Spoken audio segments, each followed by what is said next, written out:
Mailbag episode. We're going to talk about somebody who wrote in who said that their partner was just using them for sex. We want to talk about two pursuers. Isn't that every pursuer's fantasy? And some more. We'll be right there with you. Hello again, and welcome to Foreplay Radio Sex Therapy. I'm your host, certified sex therapist Laurie Watson, author of Wanting Sex Again, and blogger at Psychology Today and WebMD. And I have with me Dr. Adam Mathews, my co-host, who's a couples therapist, psychotherapist, and president of NCAMFT. Foreplay is dedicated to helping couples keep it hot. Thanks for listening. Now on to today's topic. All right, Laurie. So our first write-in this week is from a woman who fears that her partner is using her for sex. She is 27 years old. He is 29. They're engaged and just moved in together. She talks a little bit about feeling hyper-sexualized as a woman in society and how she feels about that and gets triggered by that a lot. But then she writes that my partner is feeling none of my buckets. I know his love languages are affection and quality time, and I thought mine were too, but lately I've been wanting words, gifts, for him to put his phone down and help me with the dishes or cooking, etc. Even quality time and affection. I never go out unless I say something. We never go out unless I say something, and the only time he ever kisses or caresses me is when he wants to have sex. Foreplay is minimal to non-existent. We almost always have to use lube, and I never get off. Which leads me to my question. If my partner is not investing in me in any way except sex, is it crazy to think he is just not interested in me? He says that that's not true, but all signs point to him using me for sex. He's committed to me in terms of loyalty, and obviously we are getting married. There's a lot more that I could say. Things like I'll mention being excited about spending my life with him, and he'll smile and say, yeah. And I'll say, yeah, and smile back, and he will then say, that's good, and never says anything like that to me. I don't know if any of this is coherent. I'm a little distraught. So where would you start here, Laurie, with these two kids? Yeah, tough. So first of all, it sounds like she's an emotional pursuer and he's an emotional distancer, but a sexual pursuer. Mm-hmm. So I think, this is something that is kind of on my mind, and I've been thinking a lot about it because we've been talking with the EFT community, the emotionally focused therapy community, about is there such a thing as a sexual pursuer who actually has the impetus toward belonging, connection, and love that is expressed and felt more in the body? Or is the emotional withdrawer just using sex to kind of numb out and have a sensory experience, not an emotional experience? And she's young, and I think one of the things that has happened is really a difference here is they've moved in together. Mm-hmm. And when we move in together with somebody, there's a change of space and distance. And she's just recognizing in some ways how many ways they have so much to work out, right? Her longing and her desire for more and more is coming clear to her. I want more time with him. I want more words. I want gifts. I want more help. Actually, I need more than just time and affection and sex. I need more from him. She's really feeling that, and potentially he's feeling just the opposite. Yeah. I'm in this claustrophobic situation. I don't have my own space. I can't get away. And, she's, asking him things like, basically, do you love me? Or I'm so looking forward to spending my life with you. And he replies with a minimal affirmation. And so, I think that this is the collision of two lives coming together. Yeah. They're not yet married, but, they are living together, and it's part of marrying. Now they have married space. They have potentially married money. They've previously married bodies. This is part and parcel of the process that we go through when we join lives. Is oftentimes one person experiences their need for separateness very vividly, and the other person suddenly goes, oh my gosh, I'm with you for life. I want to really make sure you're there for me. You're going to be there for me in all these different ways. So, this is part of the process. And many people go into marriage or go into living together and have this same collision, right? Like, I married the wrong person. They don't really want to be with me. Or the other person is thinking, uh-oh, I married the wrong person. All they want to do is control me and drain me. It's really, it's the pursuer-distancer problem. It is, and it also sounds like she is very classic, and what I mean by classic is we hear this often, of feeling like he is just using her for sex. I think emotional pursuers often feel like that. They do. And particularly female emotional pursuers. And that she mentions it, but dismisses this idea of how she feels about being a woman in a hypersexualized society and the pressure that puts on her. And that's not small to me in this case, right? Because it is going to feel like any sexual advance he makes on her, that's all that he is wanting, right? Even if he just wants to be affectionate with her, she's going to feel that pressure to have sex. And I'm not saying I'm sure he needs to change the way that he is approaching that, especially as a emotional distancer. But I don't know. I could tell you, like so many of my couple clients, when we actually start to unpack this and talk about this, he is actually wanting. He is honest in what he's saying. He's not just trying to use her for sex. Sex is connection for him, but he's also not every move that he is making in terms of affection or physical touch is a move to actually have sex. But the perception is that because of that is what is happening there.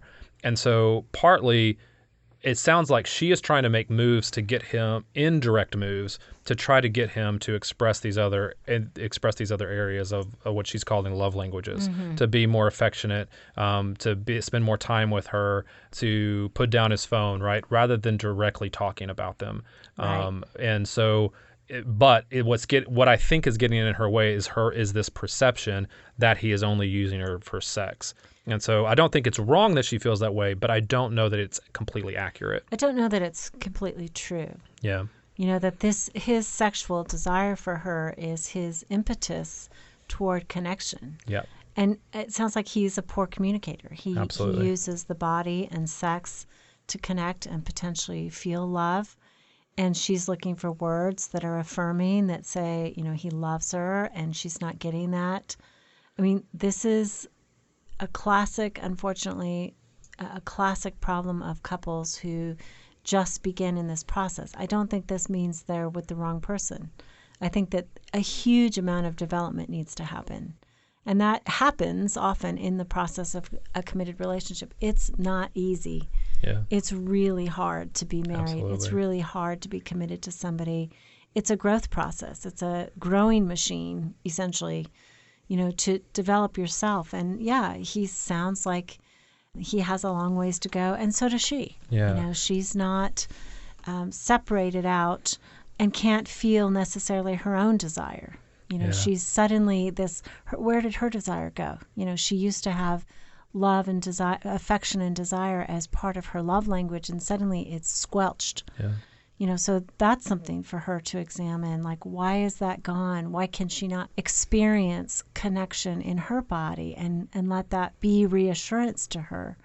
Yeah, and the only thing I would add to that is that I don't believe that you have to have all of your relationship issues worked out before you get married. Right. But if this is a question that she is honestly asking herself. Or after herself, 30 years of marriage. Yeah, that's right.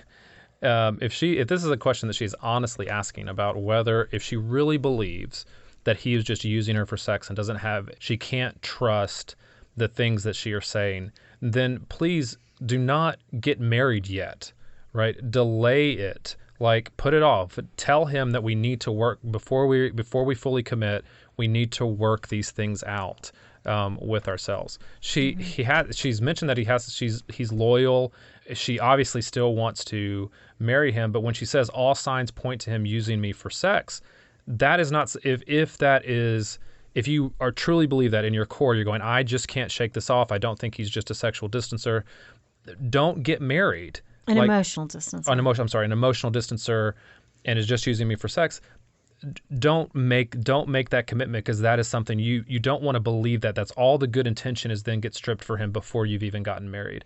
And you have to at least believe that that's the perception, and you need to work on it, but that's not how he really feels. You have to at least trust that he's just a bad communicator. He's not really good at the emotional side of things, and that y'all can grow and work on those things together, just as you can work on the sexual side of the relationship as well.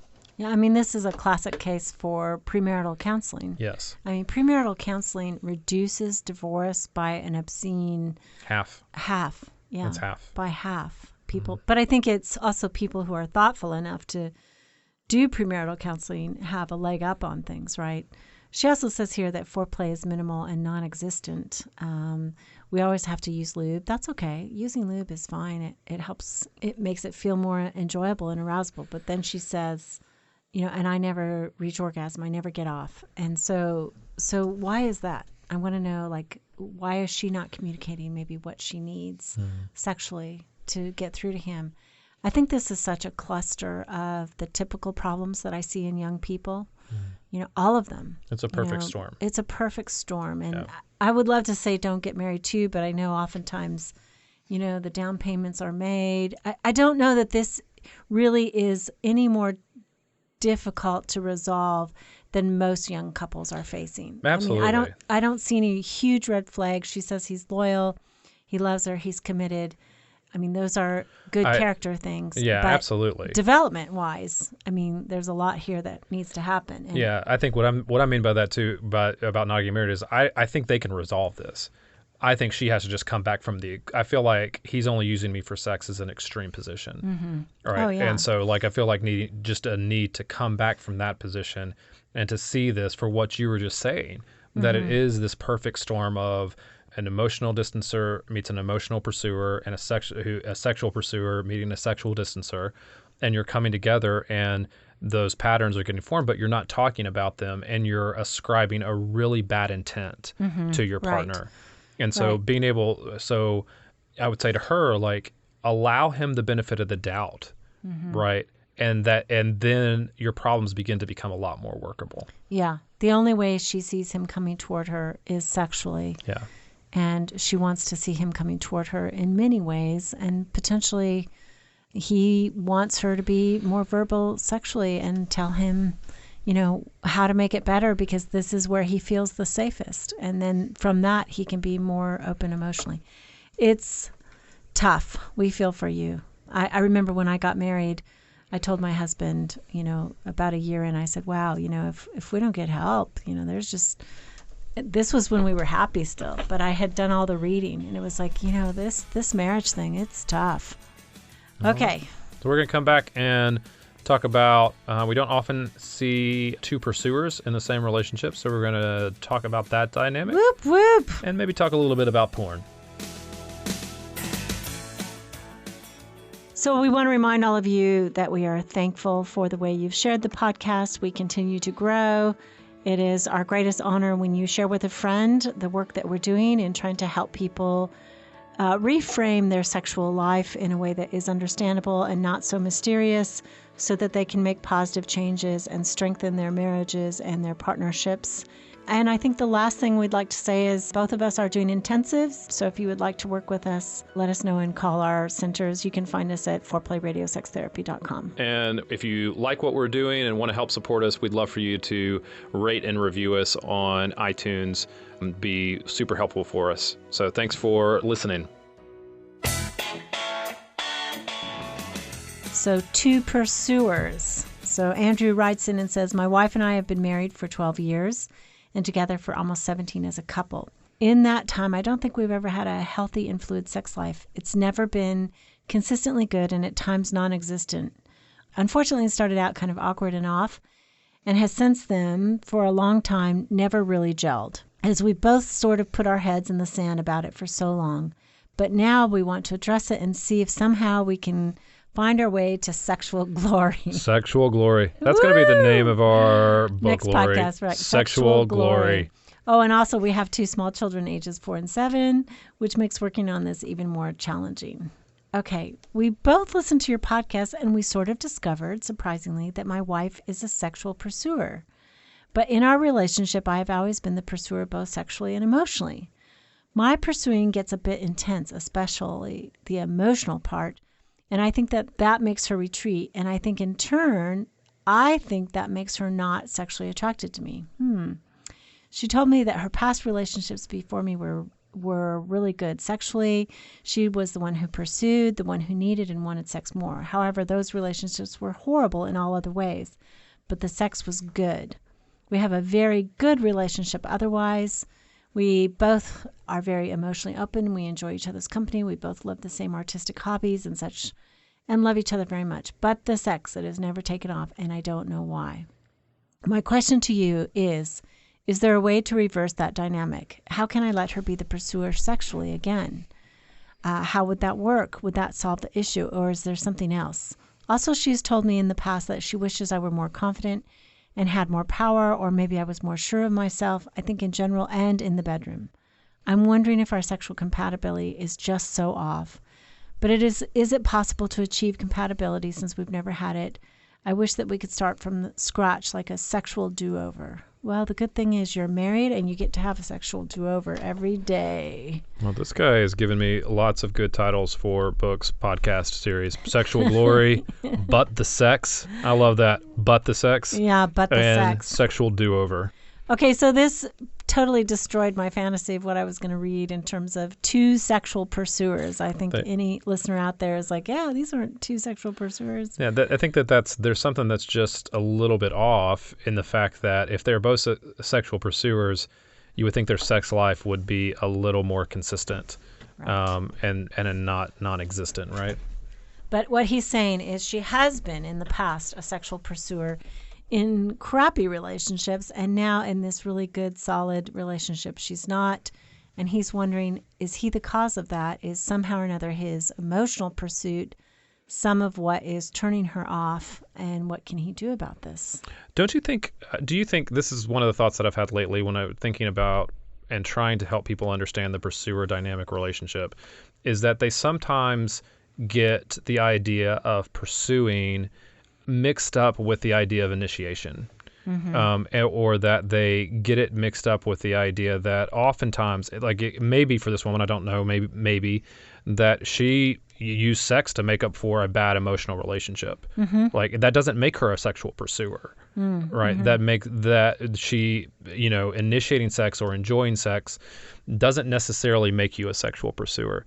It's that the pursuit is the connection, that you pursue connection through sex. And that's why I feel like this is a little bit off, because they're not using sex as either one of them are using sex as their main connection point, is what it sounds like.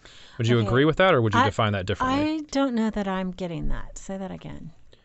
So why was she not a sexual pursuer before? It sounds like she did use sex as her sort of primary connector with these horrible relationships. Guys in horrible relationships. But did she use that because that's her primary way of connecting, or because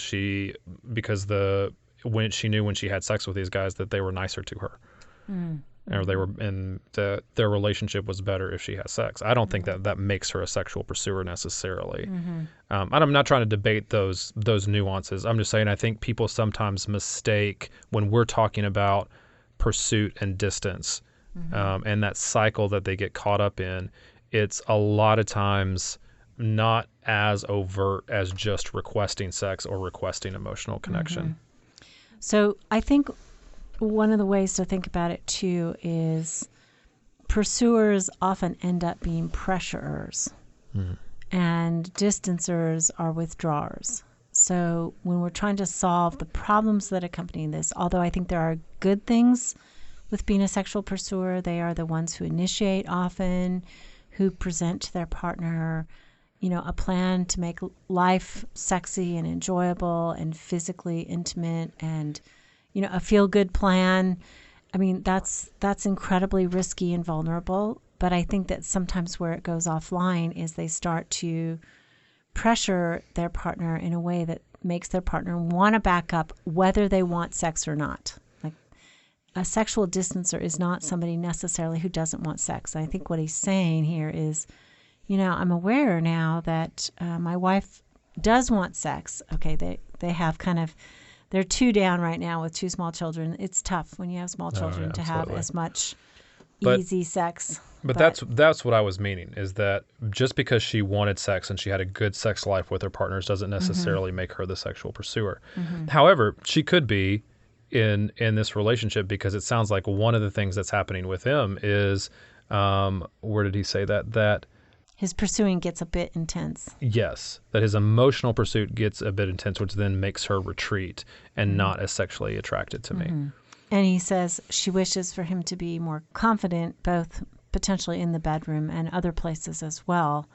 So, I mean, in my sense is what he's saying, without saying it, is that he thinks she reads him as needy, that his pursuit is being read as need.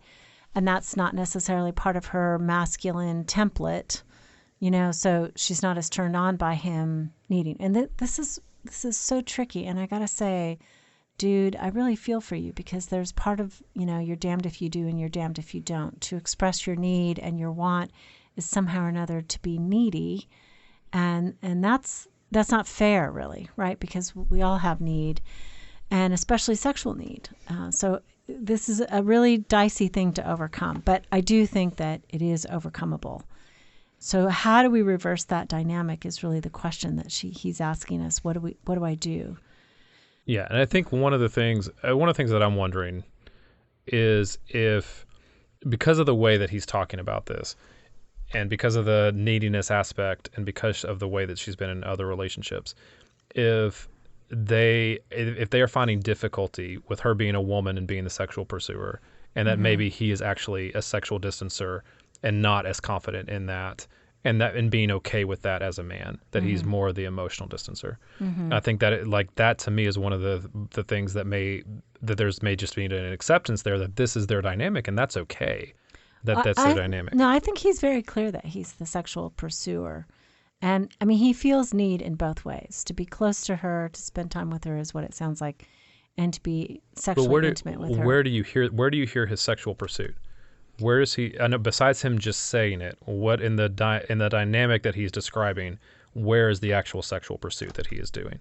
Well, certainly he's disappointed in the sex, right? And oftentimes the sexual pursuer does express disappointment. So I guess that's what I mean, because I'm right. I think he is the sexual pursuer. I disagree. Okay, well, we don't know, but we do have to help with, how to reverse the dynamic. And I think that this dynamic is, what's insidious about it is, I think what men will hear is, right, nice guys finish last, right? She's sexual with the jerk, and she's not sexual with me. And I think that that's really painful. And what I tell my sons is, you have to be a nice guy and you have to be sexually assertive. You have to have that part. You have to let that part out that pursues sexually, but you have to have integrity too. That's the only way around it. And it sounds like actually this guy's got it in my mind, but there's something about the way he approaches both emotionally and sexually that turns her off, that pressures her. So first I would say a discussion, like, look at, this is what I want in terms of sex. How does that match what you want? Maybe he says, I want sex 3 times a week. And she's like, I would too, but no way, no how with small children. I don't have the energy for that. I can't do that. And so if he's asking her on Wednesday and Friday and she's dead meat, he's going to get a no, he's going to get pushback, and maybe he gets angry and pouts and is frustrated. That's typically what happens with a sexual pursuer who is turned down regularly, is they don't handle it all that well. And that's the pressure point. It's like not negotiated. And then there's the pressure point of, okay, I'm continuously disappointed and I'm going to let you know my disappointment by pouting. Yes. I would say silent treatment. I would also say that after you've had that conversation, then go see a therapist that's going to help you, or come to our retreat, and let us help you map your dynamic and what that is. Because I know you're convinced. I'm not convinced that he's the sexual pursuer. And I think what would happen is really understanding that dynamic and understanding where's the pursuit, where's the withdrawal, or where there's the pursuit and the pursuit over again. And then after a qualified therapist helps you determine that, then you email us back and let us know whether Laurie was right or whether I was right, and then she's going to owe me $20. Okay. And that's the way that it's going to be helpful, because I think they need to understand. I cannot figure out from this email what exactly their dynamic is, because if he is feeling not confident, if she's wanting him to be more confident and have more power and be more sure of himself, and that's going to happen, then his intensity is coming out as need, but it's not coming out as sexual. It's not coming out as sexual pursuit. Okay. It's coming out as being like, because neediness is not sexy. And neediness is not often always, like what it sounds like here is that it's emotional rather than sexual, and that is a turnoff for her. But it's not fair, right? I mean, It's not fair. Yeah. Need is human. I think we need to help him express that need better. Also, take my quiz on awakenloveandsex.com. There you go. awakenloveandsex.com. It's the love sex quiz that tells you and defines your style as the pursuer or distancer. We do not keep the answers, so we don't know anything about you after you take that quiz. We do capture your email, but take that quiz and see if this is exactly how you believe. If the quiz answers this question, are you truly both pursuers, and am I right and Adam owes me $20? Thanks for listening. You can now call in your questions to the Foreplay question voicemail. Dial 833-MY-4PLAY. That's 833-4-PLAY. And we'll use the questions for our mailbag episodes. Hey, help us stay on top here at Foreplay. We'd love it if you would subscribe and share it with your friends. And please take 1 sec and rate and review us. Thanks so much. All content is for entertainment purposes only and should not be considered as a substitute for therapy by a licensed clinician.